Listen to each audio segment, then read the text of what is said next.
Ma, Mas Kerti kesini mau minta izin ngelamar Emma, Ma. Oke, ilmu berumah tangga apa aja yang Mas Kerti punya? Tenang Bu, ilmu agama, ilmu membahagiakan istri dan mertua, ilmu jadi bapak yang baik juga sudah saya pelajari Bu. Masih belum cukup. Ada satu ilmu lagi yang tidak kalah penting sebelum berumah tangga.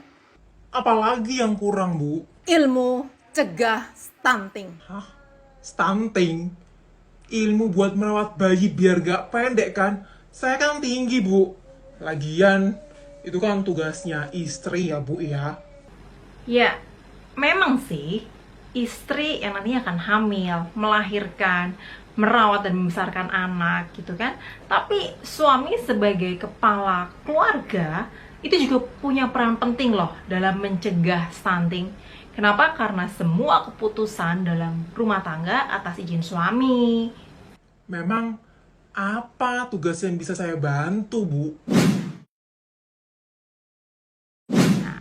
Stunting adalah kondisi gagal tumbuh pada anak balita akibat kekurangan gizi kronis sehingga anak terlalu pendek untuk usianya. Nah, kekurangan gizi ini bisa terjadi sejak bayi dalam kandungan dan pada masa awal setelah bayi lahir.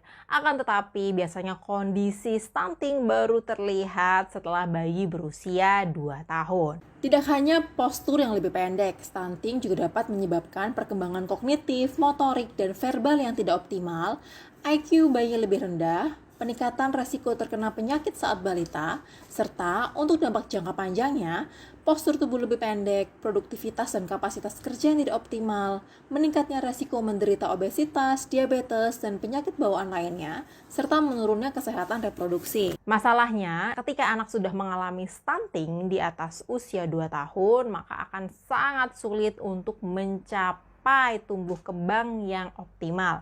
Makanya sangat diperlukan pencegahan terutama 1000 hari pertama kehidupan bayi. 1000 hari pertama ya Bu? Ya udah nanti aja belajarnya kalau istri saya sudah hamil Bu. Jangan salah. Pencegahan stunting itu dimulai sejak sebelum hamil loh. Karena awal pertumbuhan janin itu membutuhkan cadangan nutrisi dari ibu, terutama zat besi dan asam folat. Nah, zat besi dan asam folat ini sangat penting bagi janin untuk produksi sel darah merah serta pembentukan otak dan saraf janin. Ibu yang mengalami anemia sejak sebelum hamil hingga awal kehamilan dapat menghambat pertumbuhan janin. Nah, ini meningkatkan resiko bayi stunting di kemudian hari. Karena itu sangat penting sekali untuk menjaga berat badan ibu jangan sampai kurang, periksa kondisi tubuhnya jangan sampai anemia, terutama setelah menstruasi, serta jangan lupa memberikan tablet penambah darah yang mengandung zat besi dan asam folat untuk mencukupi kebutuhan nutrisi ibu dalam mempersiapkan kehamilan. Saat istri hamil, apa yang bisa saya bantu Bu?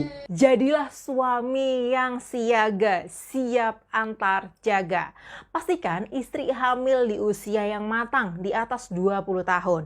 Temani dan ingatkan istri untuk melakukan pemeriksaan antenatal care minimal 6 kali selama kehamilan, yaitu 2 kali di trimester pertama, 1 kali trimester kedua, dan 3 kali di trimester ketiga dengan minimal 2 kali ke dokter. Berikan ibu hamil nutrisi yang seimbang dan tablet penambah darah sesuai dengan dosisnya.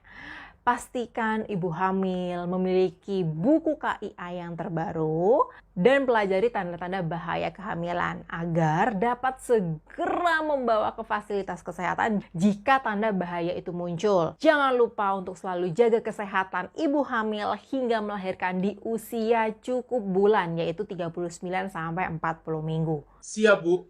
Setelah bayi lahir nanti tinggal dikasih susu yang tinggi nutrisi aja kan, biar nggak stunting Bu. No, salah ya. Setelah bayi lahir, pastikan mendapatkan IMD atau inisiasi menyusui dini.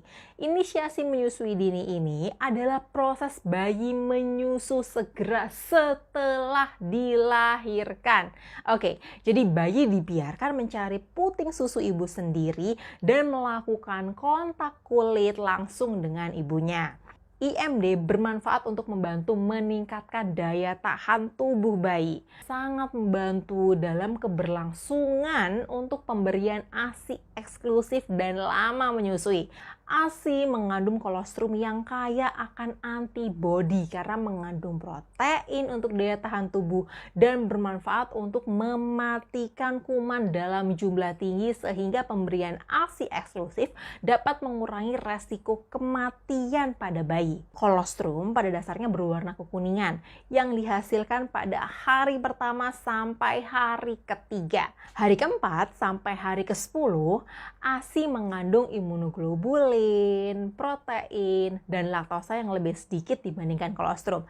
Tetapi lemak dan kalorinya lebih tinggi dengan warna susu yang lebih putih. Nah, peran suami sangat penting untuk membantu ibu memberikan ASI eksklusif selama 6 bulan.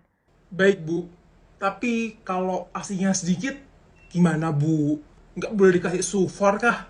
Kan kasihan bayinya nggak nyusu nanti Bu. Jangan khawatir kalau ASINya masih sedikit, karena lambung bayi saat awal lahir itu hanya sebesar kelereng.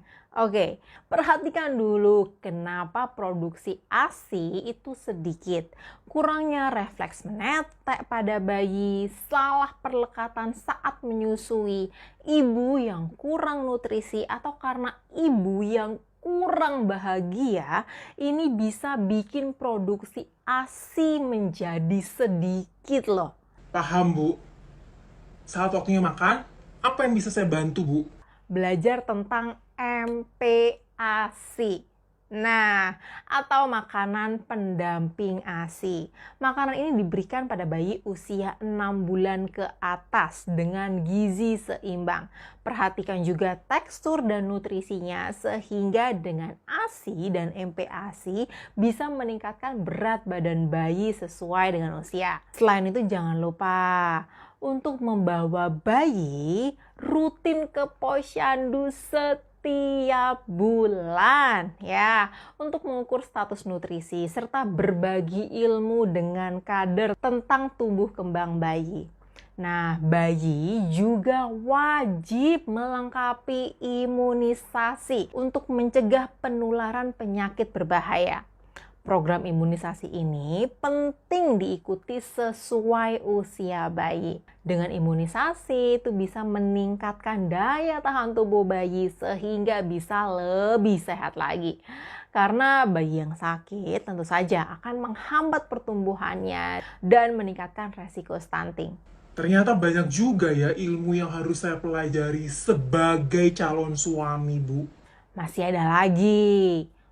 Cegah stunting dengan menerapkan pola hidup bersih dan sehat. Salah satunya, menyediakan akses ke air bersih, jangan buang air besar sembarangan, jaga lingkungan agar terbebas dari asap rokok, serta lakukan kebiasaan gerakan cuci tangan pakai sabun. Cara-cara ini dapat menghindarkan kita terinfeksi penyakit berbahaya, sehingga dapat menurunkan resiko kejadian stunting. Ayo bersama cegah stunting untuk generasi lebih cerdas.